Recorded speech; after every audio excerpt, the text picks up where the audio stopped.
मतलब तो ही मार ले इस सबके।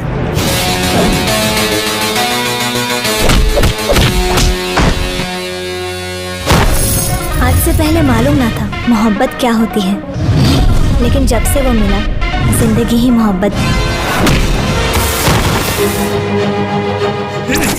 चिट्ठी कहाँ गई राम के चिट्ठी रहे। हमको बताई राव घर कहाँ बा? तेरा भुलौनी का आज ले।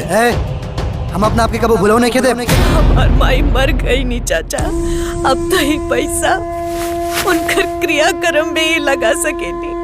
ए दोस्त, निकाला रे, एकर भी किडनी गुर्दा सब निकाला।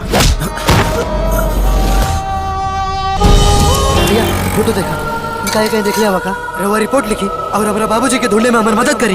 क्या कौन प्रधानमंत्री ना तो प्रधानमंत्री हवे और ना ही मुख्यमंत्री, बल्कि ओकरा से भी बढ़ के वो हमारे बाप हवे।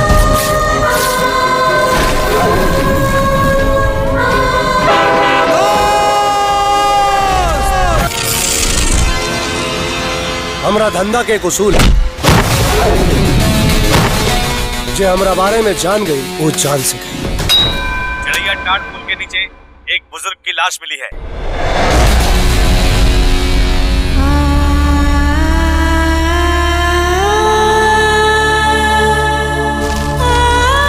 जब हम छोड़ रहे तका हमारे बाबूजी हमके छोड़ के जात रहे, तो अब हम उनके छोड़